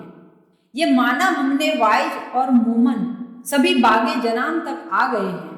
मगर ऐसे भी हैं गुमगस्ता कुछ लोग जो रब्बे दो जहां तक आ गए हैं। ये माना हमने वाइज और मोमन सभी बागे जनान तक आ गए हैं। यह माना कि पंडित पुरोहित साधु तथा कहित संत सज्जन संत वे स्वर्ग तक आ गए हैं। यह माना हमने, उन्होंने पुण्य के सुख को पा लिया है, यह माना हमने। लेकिन मगर ऐसे भी हैं गुमगस्ता कुछ लोग, मगर कुछ ऐसे भूले हुए लोग भी हैं, भटके हुए लोग भी हैं जो रब्बे दो जहां तक आ गए हैं, जो कि दोनों जहान का जो परमात्मा है उस तक आ गए हैं। ऐसे कुछ भूले हुए लोग भी हैं, उन्हीं भूले हुए लोगों का नाम प्रेमी है। ऐसे कुछ आशिक भी हैं, समझदार पहुंचते हैं, स्वर्ग से आगे तक नहीं। स्वर्ग यानी सुख। समझदार ज्यादा से ज्यादा सुख तक पहुंचता है, ना समझ दुख में पड़ जाता है, समझदार सुख तक पहुंच जाता है। लेकिन एक और भी समझदारी है जो समझदारी से भी पार है, इसलिए उसको कहा गुमगस्ता। कुछ भूले भटके लोग जिनको समझदार भी नहीं कह सकते, ना समझ भी नहीं कह सकते, इतने भूले भटके लोग, ऐसे पागल दीवाने, ऐसे कुछ लोग हैं जो उस परमात्मा तक पहुंच जाते हैं। परमात्मा यानी सच्चिदानंद। इस फर्क को समझो। दुख का अर्थ है तुमने जीवन को बड़ी मूढ़ता से जिया। दुख का अंतिम रूप नरक। सुख तो तुम पाना चाहते थे, लेकिन तुम इतनी मूढ़ता से जिए कि सुख कभी हो न पाए। सुख यानी स्वर्ग, अंततः जो स्वर्ग बन जाए। सुख का अर्थ होता है बड़ी बुद्धिमता से जिए, ऐसी बुद्धिमता से जिए कि दुख जहां था वहां से बचाया, सुख जहां था वहां अपने को सरकाया। जीवन की शैली ऐसी बनाई, जीवन को ऐसे ढंग और सांचा दिया कि सुख ही सुख हुआ। लेकिन इन दोनों की स्थितियां एक दूसरे से बंधी हैं, क्योंकि सुख और दुख एक ही सिक्के के दो पहलू हैं। नरक और स्वर्ग दूर दूर नहीं है, जैसा आमतौर से तुम सोचते हो कि स्वर्ग ऊपर और नरक नीचे। स्वर्ग और नरक पड़ोसी हैं और बीच में दरवाजा है, दोनों के आना जाना जारी रहता है। पुराने शास्त्र भी कहते हैं कि स्वर्ग जो जाता है, जब उसका पुण्य चुक जाता है तो फिर वापस दुनिया में गिर जाता है। सुख कमा लिया था, वह चुक गया। तुमने 10-5 दिन मेहनत की, 10-25 रुपए कमा लिए, फिर चले गए पहाड़ पर, 1-2-4 दिन आराम कर लिया, वे चुक गए, फिर वापस आ गए। सुख चुक जाता है, और जहां तक सुख है वहां तक दुख की छाया बनी रहेगी, और जहां तक दुख है वहां तक सुख की आशा भी बनी रहेगी। इन दोनों के पार हो जाने की जो अवस्था है उसको हम आनंद कहते हैं। आनंद का अर्थ सुख नहीं होता, खूब समझ लेना। भाषा कोश में कुछ भी लिखा हो, भाषा कोश से मुझे कुछ लेना देना नहीं है। जीवन के कोश में आनंद का अर्थ सुख नहीं होता। आनंद का अर्थ होता है सुख दुख दोनों के पार। परमात्मा को पाने का अर्थ होता है आनंद को पा लिया, परम शांति को पा लिया। अब न दुख बचा न सुख बचा, न पाप बचा न पुण्य बचा। गए सब द्वंद्व, गए सब द्वैत, अब एक बचा। ये माना हमने वाइज और मोमन सभी बागे जनाम तक आ गए हैं। मगर ऐसी भी हैं गुमगस्ता कुछ लोग जो रब्बे दो जहां तक आ गए हैं। उन भूले भटकों में मीरा बड़ी अप्रतिम है। उन थोड़े से भूले भटके लोगों में एक है जिसने न पुण्य साधा, जिसने न विधि विधान किए, जिसने न योगासन साधे, न तंत्र मंत्र यंत्र जपा, जिसने इन सब की चिंता ही नहीं की, जो औपचारिकताओं में उलझी ही नहीं, जिसने प्यारे को याद किया, बस इतना ही काफी है। जिसने अपने गिरधर को पुकारा, जिसने इतना ही कहा कि मैं तो गिरधर के घर जाऊं, मेरे तो गिरधर गोपाल दूसरा न कोई रे। जिसने बस एक ही रटन, पागल थी, दीवानी थी, खुद भी मानती है कि दीवानी है, बार बार कहती है मीरा भी दीवानी रे। ये जो गुमगस्त लोग हैं, यह तुम संत महात्माओं से इनकी मत पूछना। संत महात्माओं को इनका पता भी क्या, इनकी पूछना तो गुमगस्त लोगों से पूछना, इनकी पूछना हो तो दीवानों से पूछना। ये दीवाने कुछ ऐसे रास्तों से जाते हैं जो राजपथ नहीं है। एक तो आदमी होता है जो सामने के दरवाजे से आता है, घंटी बजाता है, अपना विजिटिंग कार्ड भेजता है, पहले से फोन करके समय लेता है, और एक आदमी चोर की तरह रात में आता है खिड़की छलांग कर। ये गुमगस्त लोग ऐसे हैं जो परमात्मा में कहीं से भी छलांग लगा देते हैं। ये न कोई खबर देते पहले से कि हम आते हैं, न कोई समय मांगते हैं, न ये कहते हैं कि हमारी कोई पात्रता है, न दावा करते हैं। ये तो बस चले जाते हैं। ये तो कहते हैं हमें तेरी करुणा का भरोसा है और कोई भरोसा नहीं है। फर्क समझ लेना। वह संत महात्मा दावा करता है कि मैंने इतना तप किया, इतना जप किया, इतनी पूजा, इतनी पाठ, इतना सब लेकर आ रहा हूं, कमाई अपनी सब वही खाते में तैयार रखते हैं। तुम देख लो, मैं हकदार हूं। संत महात्मा दावेदार होता है, भक्त दावेदार नहीं होता। भक्त कहता है मेरे पास क्या, मेरे पास कुछ भी नहीं है। तूने जो जीवन दिया था वह भी लुटा दिया है व्यर्थता में। तूने जो संपत्ति दी थी वह भी गंवा दी है। सब तरह के पाप कर लिए हैं, सब तरह की भूलें कर ली हैं, मगर मुझे भरोसा है तो तेरी इस बात का है कि तू रहमान है, रहीम है, तू करुणावान है। बस मुझे भरोसा है तो इस बात का कि मेरे पाप कितने ही हों, तेरी क्षमा मेरे पापों से बड़ी है। बस भक्त का इतना भरोसा है। इसलिए स्वभावतः अगर तुम किसी जैन मुनि से जाकर पूछो कि मीरा पहुंची मोक्ष, तो वह कहेगा कहां कहां की बातें कर रहे हो, इसने उपवास कितने किए, पहले उपवास का तो पक्का करो। याद ही नहीं मीरा ने कभी उपवास किया हो, कहीं उल्लेख नहीं। मीरा उपवास करे भी क्यों? न तो मीरा कोई सत्याग्रही है, न मीरा कोई मेरारजी भाई देसाई है कि वह कोई उपवास करे, कि यह करे कि वह करे, कि किसी तरह घुसो, कि कहीं सत्ता में पहुंच जाओ।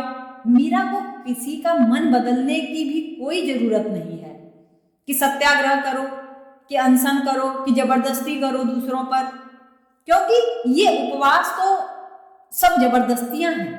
गांधी जी ने उपवास को बड़ा हिंसा का उपाय बना दिया। जिसको भी हिंसा करनी है उपवास करो। उपवास का मतलब ही यह है कि दूसरे से जबरदस्ती करवा लेंगे। जबरदस्ती यानी हिंसा। समझाने बुझाने की बात ठीक है, लेकिन आप किसी के सामने छाती पर छुरा लेकर खड़े हो गए कि हम अपनी छाती में छुरा मार लेंगे अगर हमारी न मानोगे। अब यह भी कोई बात हुई? इसको हिंसा कहते हो कि हम छुरा मार लेंगे अगर हमारी बात न मानी? मतलब बात हमारी माननी ही पड़ेगी, नहीं तो हम छुरा मारते हैं।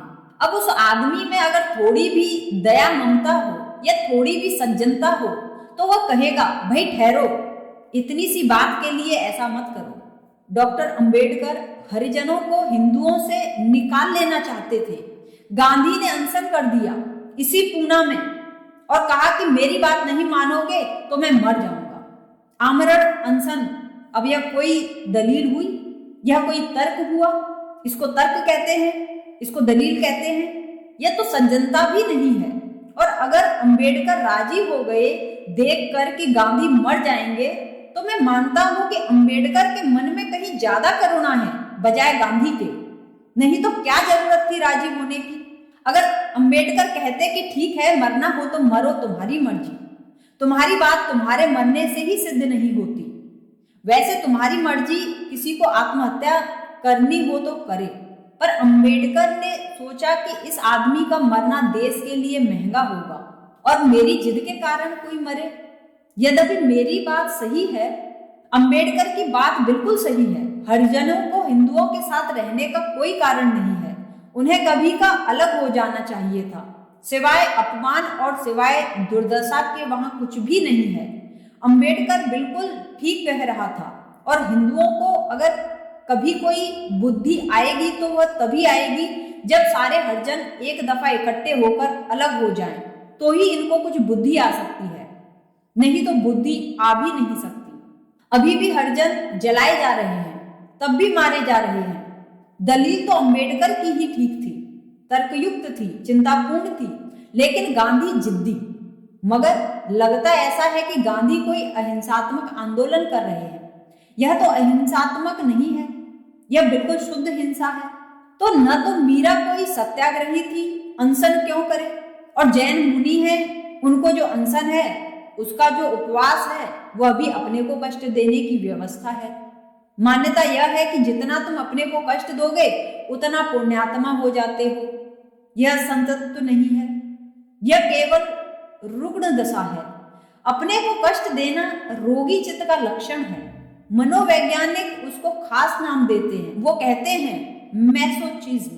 पश्चिम में एक आदमी हुआ मैसोच, वह अपने को मारता था कोड़ों से, कांटे चुभो लेता था अपने शरीर में।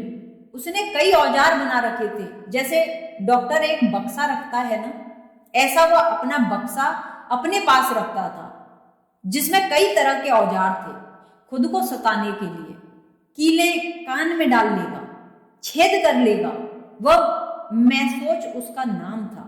उसके नाम पर मैसोचिज्म मनोवैज्ञानिकों ने बना लिया। ऐसे लोग हैं जो अपने को सताने में मजा लेते हैं।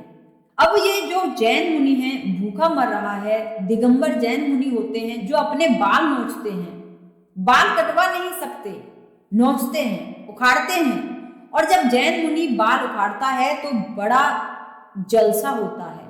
केस लॉन्च हो रही है, सारे भक्तजन इकट्ठे होते हैं, कहते हैं आहा। अब यह पागलपन का लक्षण है। पागलों में एक खास किस्म का पागलपन होता है जिसमें लोग अपने बाल नोचते हैं। तुमको भी पता होगा, तुम्हारी पत्नी कभी कभी नोचने लगती है बाल। वह कोई बड़ी शांति की अवस्था नहीं है, वह सिर्फ क्रोध है। वह जीवन में एक तरह के विषाद, हताशा का लक्षण है, मगर उनको गुण माना जाता है। तो निश्चित ही अगर तुम दिगंबर से जाकर पूछोगे, वह पूछेगा मीरा ने कितनी दफा केस लॉन्च किया? बिल्कुल नहीं किया। तो फिर कैसे मोक्ष जाएगी? उपवास कितने किए? बिल्कुल नहीं किए। तो कैसे मोक्ष जाएगी? उपवास मीरा करे क्यों? केस क्यों नोचे? कारण क्या है? यह तो रोग के लक्षण है, यह कोई साधनाएं नहीं है। यह कहीं न कहीं मन में कोई विकृति है।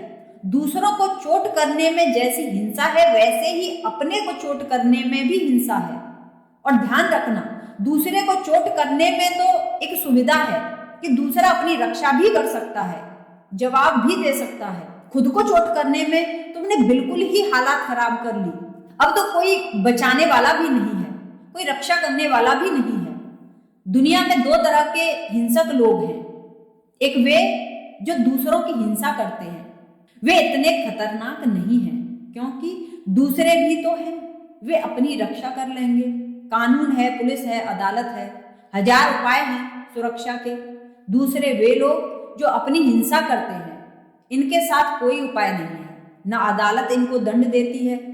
अगर मेरा चले तो जो आदमी अपनी हिंसा करता है उसको सजा मिलनी चाहिए, क्योंकि यह इस शरीर का अपमान कर रहा है।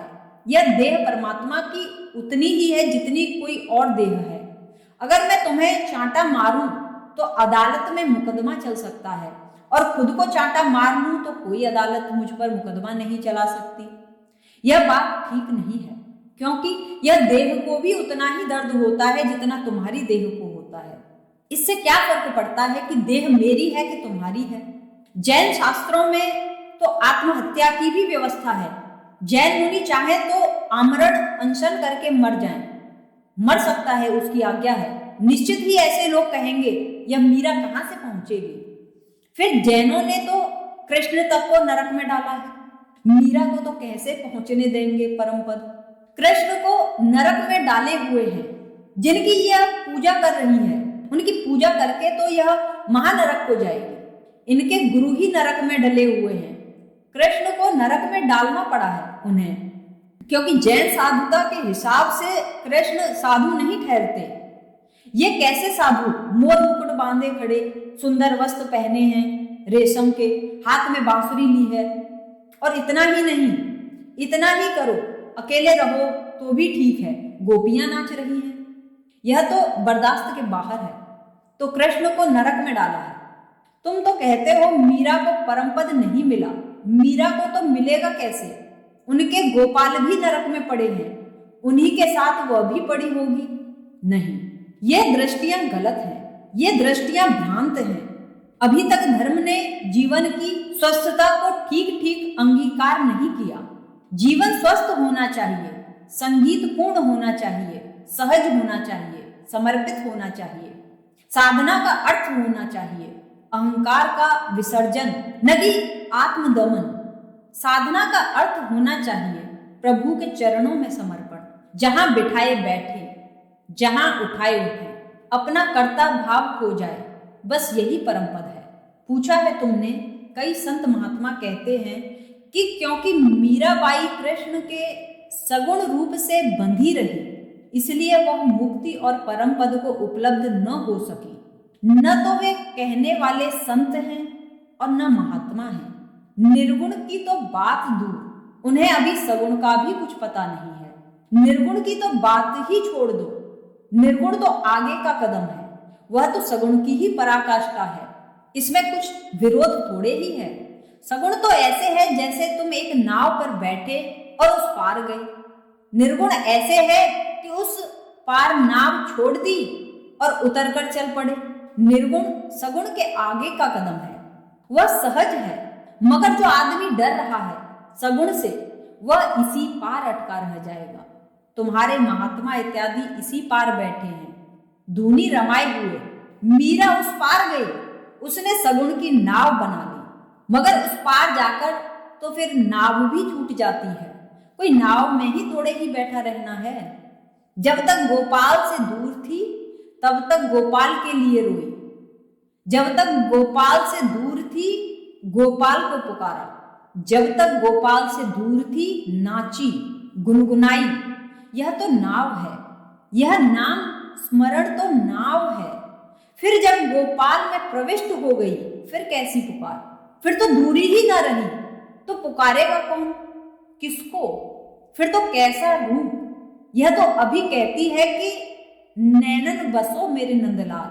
यह तो अभी, क्योंकि दूरी है, इस पार है और प्रभु उस पार और बड़ी दूरी है, तो पुकारती है कि मेरी आंखों में बस जाओ, मेरे हृदय में समाओ, मेरे हृदय में रम जाओ, मुझे संभालो, मुझे पकड़ लो, मेरे हाथ को हाथ में ले लो। यह तो अभी इस किनारे की बातें हैं। जैसे ही करीब आने लगेगी वैसे वैसे ये बातें छूटती जाएंगी। जिस दिन हृदय में प्रविष्ट हो जाएगी, जिस दिन दो ज्योतियां मिलकर एक हो जाएंगी, फिर कौन किसको पुकारेगा। फिर जब पुकार न रही तो सगुण न रहा। निर्गुण अपने आप से फलित होता है, निर्गुण का फल सगुण के ही बीज से लगता है। जिनमें भेद नहीं है उन्होंने भेद किया, वे कोरे पंडित हैं। दो कौड़ी की उनकी बातें हैं। ये जामो सबू दे उठा मेरे साकी, अब आंखों से अपनी पिला मेरे साकी। पिलाता चला जा जो पीना खता है, पिलाता चला जा जो पीना खता है, तो होती रहे ये खता मेरे साकी। मेरी तस्नगी फैज तक तेरे पहुंचे, बढ़ा और उसको बढ़ा मेरे साकी।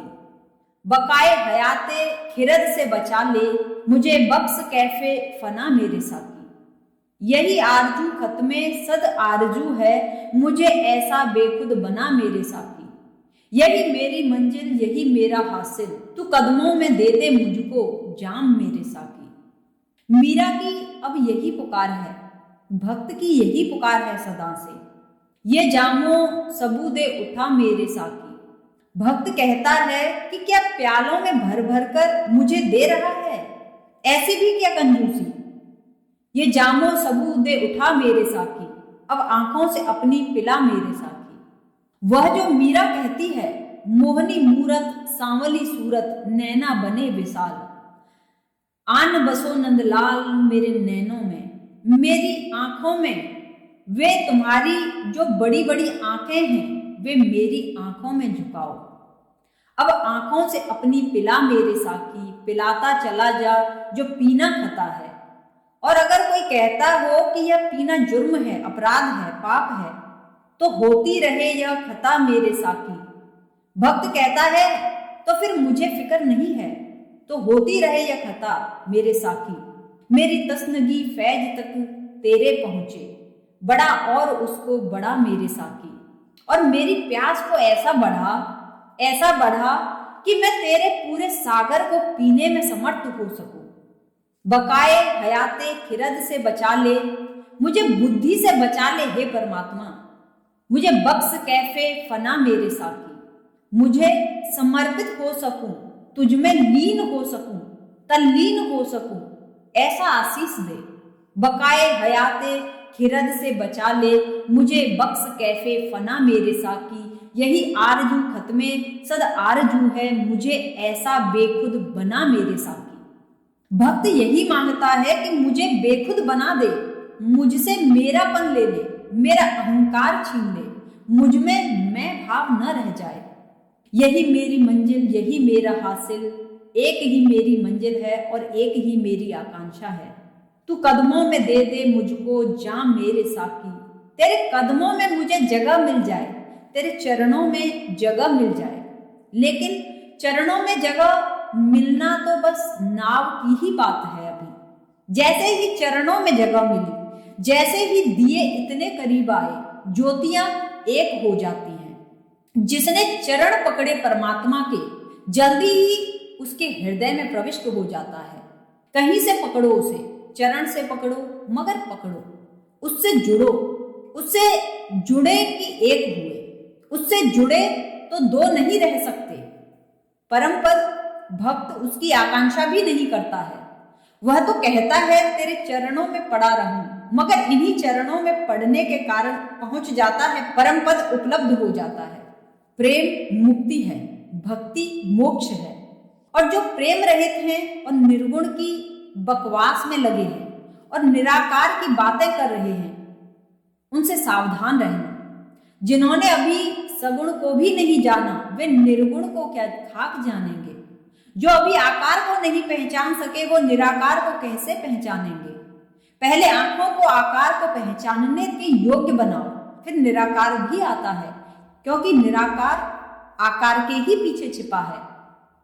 5वां प्रश्न, मैं हार गया तब भार गया और झुक गया तो रुक गया, अब आप मिले प्रभु साथ करें। पूछा है चंद्रकांता ने। प्रश्न ही नहीं है, चंद्रकांता की पूरी आत्मकथा है।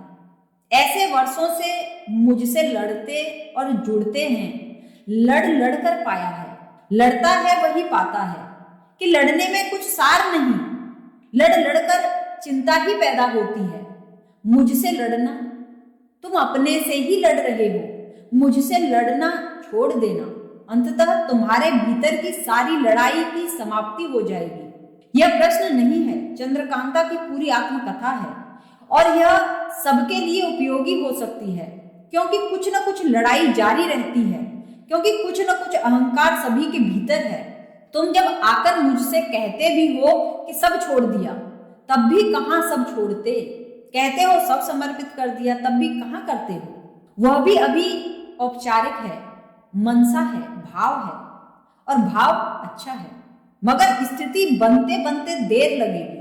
और मैं यह भी नहीं कहता कि लड़ना मत, लड़ने की थोड़ी भी वृत्ति शेष हो, उसे निकाल ही लेना, लड़ ही लेना। और लड़ने से कोई हानि भी नहीं है, क्योंकि जो न कहना जानता है, कभी वह हाँ कहेगा तो उसकी हाँ का मूल्य होता है। चंद्रकांत में बड़ी संभावना है, और चंद्रकांत को मुझ तक आने में औरों से कहीं ज्यादा कठिनाई हुई है। चंद्रकांत बुनियादी रूप से कम्युनिस्ट थे। कम्युनिस्ट से सन्यासी तक लाना, मैं भी जानता हूं, लंबा मामला है, मगर हिम्मत उन्होंने नहीं छोड़ी। संदेह थे, शक सुबह थे, मगर कुछ भी रहा हो और कितना ही मेरी बात जची हो न जची हो, कभी एक बात उन्होंने नहीं छोड़ी। लड़ते रहे, मगर मुझे छोड़ा नहीं। पीछे तो लगे ही रहे, लड़ाई जारी रखी, विवाद जारी रहा मन में। जब तक मुझे पत्र भी लिखते रहे, मगर एक बात की मुझसे जो लगाव था, उसमें कभी कोई कमी नहीं आई। मेरी बात से राजी हुई न राजी हुई, कभी मेरी बात ठीक लगी, कभी ठीक नहीं लगी, मगर मैं जो ठीक लग गया था उसमें कभी कोई कमी नहीं पड़ी। इसलिए मैं जानता था कि धीरे धीरे क्रांति तो घटने ही वाली है। जो इतनी हिम्मत से लगा रहा है, और हिम्मत होती है तो ही लगा रह सकता है, नहीं तो 1000 मौके थे तब मुझसे छिटक जाते। और बहुत उन जैसे मित्र थे जो छिटक गए। एक समय था मेरे पास बहुत से कम्युनिस्टों का आना जाना था, अधिक उनसे छिटक गए। चंद्रकांत इस अर्थ में अनूठे हैं। मैं हार गया तब भार गया, ठीक कहा है, हारोगे तभी भार जाएगा, और हार में जीत है। यही तो सारी शिक्षा है, यही तो सारी सिखावन है सब संतों की। वही तो मीरा कहती है, वही तो कबीर कहते हैं, मैं हार गया तब भार गया और झुक गया तो रुक गया। और रुक जाओ तो सब हो जाएगा, भागे भागे हो तर्क में, विचार में, संदेह में, चिंतन में। रुक जाओ तो ध्यान हो जाए। अब आप मिले। रुकोगे तो ही मैं मिल सकता हूं, क्योंकि मैं रुका हूं और तुम भाग रहे हो। तो मिलन कैसे हो? मैं हाथ बढ़ाए खड़ा हूं लेकिन तुम रुकते नहीं एक क्षण। तुम भागे जाते हो। तुम तो चक्री की तरह घूमते हो। मैं रुका हूं और तुम भाग रहे हो। तो दोस्ती कैसे हो? कभी कभी भागते भागते करीब भी आ जाते हो, फिर दूर निकल जाते हो। मैं निर्भर हूं और तुम अगर भारी हो तो साथ कैसे बने? कुछ कुछ मेरे जैसे होने लगोगे तो ही साथ बनेगा। अगर थोड़ा भार गया है और हार में रस आना शुरू हुआ है, और अगर झुकने का मजा समझ में आया है, और झुकने में मजा है क्योंकि जो झुका वही सम्राट हो गया है और जो रुका वही पहुंच गया है। लाओ त्सु का प्रसिद्ध वचन है, खोजो और खोदोगे, रुक जाओ और पालोगे। क्योंकि खोजने वाले को दौड़ना पड़ता है, भागता है यहाँ वहां, यहाँ खोजूं वहां खोजूं, इस दिशा में उस दिशा में। जब सारी खोज छोड़कर कोई बैठ जाता है, जहां बैठे वहीं सब हो गया। वह कल कहा नहीं मीरा ने, जहां बिठाए तित बैठूं, जहां बिठा दिया वहीं बैठ गए। तो सब हो जाएगा, कुछ करना नहीं पड़ता, बिना किए हो जाता है। यही तो चमत्कार है इस अस्तित्व का, कि जहां जो करना चाहते हैं खाली रह जाते हैं, और जो कुछ नहीं करना चाहते भर जाते हैं। जो पाना चाहते हैं नहीं खोज पाते, और जो पाने तक की आकांक्षा छोड़कर बैठ जाते हैं उन्हें मिल जाता है। और झुक गया तो रुक गया। अब आप मिले, ठीक है चंद्रकांत, अब थोड़ा मिलन हो रहा है। अब थोड़ी थोड़ी संगति बैठ रही है। अब थोड़ा थोड़ा मेरे हाथ में तुम्हारा हाथ रुक रहा है। सावधान रहना, पुरानी आदतें फिर हमला न करें। पुरानी आदतें मजबूत होती हैं। सावधान रहोगे तो ही धीरे धीरे वे विदा होंगी। सावधान रहोगे तो विदा हो ही जाएंगी। लेकिन यह जो नया अनुभव हो रहा है, झुकने का, निर्भर होने का, रुकने का, इसको थोड़ा मौका देना। क्योंकि अभी यह नया पौधा है, ताजा पौधा है, कोमल है। पुराना झाड़ इसे नष्ट न कर दे, इसकी सुरक्षा करना, पुराने की जड़ काटते रहना, पुराने की शाखाएं काटते रहना, और पुराने को काट काट कर इस नए पौधे की जड़ में खाद की तरह डालते रहना। तो यह नया पौधा मजबूत होगा। इस नए पौधे को, तुम्हारी सारी पुरानी आदतों को खाद की तरह डाल दो। जल्दी ही यह भी एक बड़ा वृक्ष बन जाएगा। जल्दी ही इसमें फूल आएंगे। जल्दी ही इस पर पक्षी बसेरा करेंगे। जल्दी ही इसके नीचे यात्री बैठकर विश्राम करेंगे। एक बड़ा वृक्ष होने की संभावना सभी की है, मगर हम गलत से जुड़े रह जाते हैं। अहंकार से जुड़े, अर्थात गलत से जुड़े। मुझसे जुड़ना है तो अहंकार को छोड़ना ही होगा। छूट रहा है धीरे धीरे। पहली पहली किरणें आने लगी हैं। प्राची लाल हो गई है। पहली झलक सुबह की करीब है। इसका स्वागत करना। अब आप मिले, प्रभु साथ करें। मैं तो बहुत दिन से साथ किए हूं, तुम ही साथ नहीं थे चंद्रकांत। अब तुम भी साथ हो गए तो बात खत्म हो गई। आखिरी प्रश्न, मैं जो पा रहा हूं उसे बांटना चाहता हूं, लेकिन शब्द नहीं जुड़ते हैं, मैं क्या करूं? स्वाभाविक है, जो मिल रहा है वह ऐसा है नहीं जिसे तुम आसानी से शब्दों में बांध सको। लेकिन कोशिश करो, धीरे धीरे कुशलता आएगी। नए नए अनुभव हैं जो हमारे पास उन अनुभवों को प्रकट करने के शब्द नहीं होते। जब पहली दफे तुम्हें ध्यान होता है तो बड़ी मुश्किल हो जाती है। कैसे कहें, क्या कहें, क्या हुआ है? जब पहली दफे प्रेम होता है तब भी मुश्किल हो जाती है। जवान लड़खड़ाती है, क्या कहें, कैसे कहें? और जो भी कहो लगता है कुछ पूरा नहीं। जो भी कहो लगता है कुछ चूका चूका। जो भी कहो लगता है कि निशाना नहीं लगा। मगर धीरे धीरे कोशिश करो। मेरे पास जिन मित्रों को भी कुछ हो रहा है उन सभी को बांटना है। बांटना ही है, क्योंकि तुम अगर बांटोगे तो ही यह बढ़ेगा। तुम बांटोगे तो और मिलेगा। तुम जितना बांटोगे उतना मिलेगा। अगर तुमने जरा कंजूसी की और बांटा नहीं, या जरा सुस्ती की और बांटा नहीं, तो तुम पाओगे कि बढ़ना बंद हो गया। यह कुआं ऐसा है कि जितना उलीचोगे उतने ही नए झरने इसको भरते जाएंगे। मगर तकलीफ तो होती है। मेरी आंखों ने जो देखा, मेरी आंखों ने जो देखा है दिखलाया नहीं जाता। मेरे दिल ने जो समझा है वो समझाया नहीं जाता। मेरे सर में अजल से गूंजता है राग वहदत का, मगर कुछ बात है ऐसी अभी गाया नहीं जाता। मेरी आंखों में है जलवा तेरा, दिल में तेरा मस्कन, मगर मुश्किल तो ये है फिर भी तू पाया नहीं जाता। है तेरे हुस्ने आलम ताब से मुझको शिकायत तो, मगर हरफे शिकायत लब पे भी लाया नहीं जाता। तेरे दम से हुई कायम शबाबो शेर की दुनिया, शबाबो शेर में लेकिन तुझे पाया नहीं जाता। कठिनाइयां हैं, जो खूब कहने में कुशल हैं वे भी सफल नहीं हुए। रविंद्रनाथ मर रहे थे और किसी ने कहा कि आप तो धन्य भागी हैं, आपने 6000 गीत लिखे हैं। इतने गीत दुनिया में किसी और महाकवि ने नहीं लिखे। पश्चिम में बड़ा महाकवि हुआ शैली, उसने भी 3000 लिखे हैं, और आपके सब गीत ऐसे हैं कि गीत में बंध जाते हैं। आप अपूर्व हैं, आप शांति से विदा लें। लेकिन रविंद्रनाथ ने आंख खोली और कहा, कैसी शांति? मैं तो परमात्मा से प्रार्थना कर रहा हूं कि हे प्रभु, यह तू क्या कर रहा है? अभी तो मैं साज बिठा पाया था और यह मेरे जाने की घड़ी आ गई। किन गीतों की बात कर रहे हो? जो गीत मैंने गाए वे गीत नहीं हैं। जो मैं गाना चाहता था, जो मैं गाना चाहता था, वह तो अभी भी अनगाया मेरे भीतर पड़ा है। जो मैं गाना चाहता था वह अभी भी मैं गाना चाहता हूं। अभी कहां?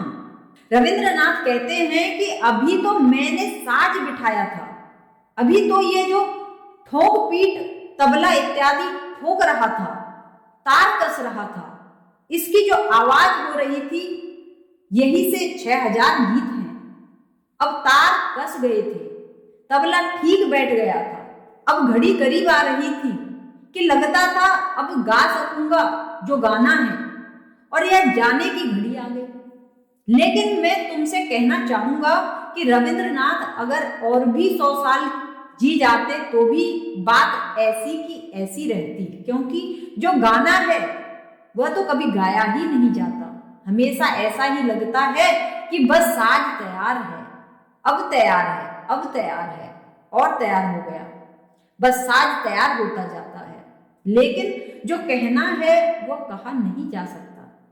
जो तुम्हारी अड़चन मेरी समझ में है, रविंद्रनाथ जैसे व्यक्ति की भी अड़चन थी, जो कहने में बड़ा कुशल था, जो गाने में कुशल था, जिसकी अभिव्यक्ति अपूर्व थी, जिसकी अभिव्यक्ति वैसी ही थी जैसी वेद के ऋषियों की है, उतनी ही कुशलता, उतना ही माधुर्य।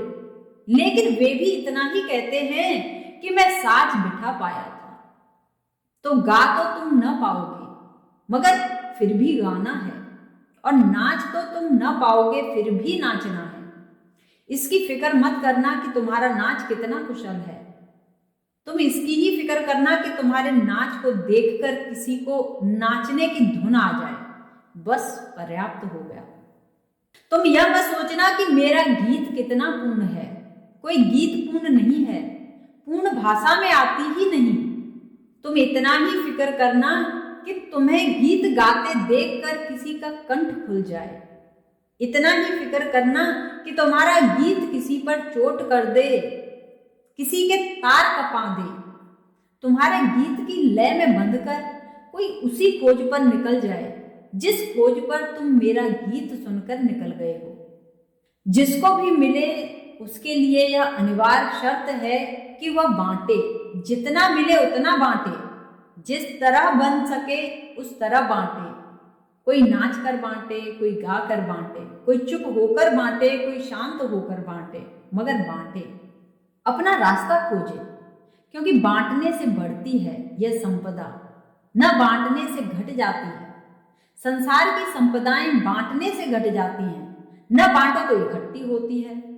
परमात्मा की संपदा बिल्कुल उल्टी है, बांटने से बढ़ती है, न बांटो तो घट जाती है।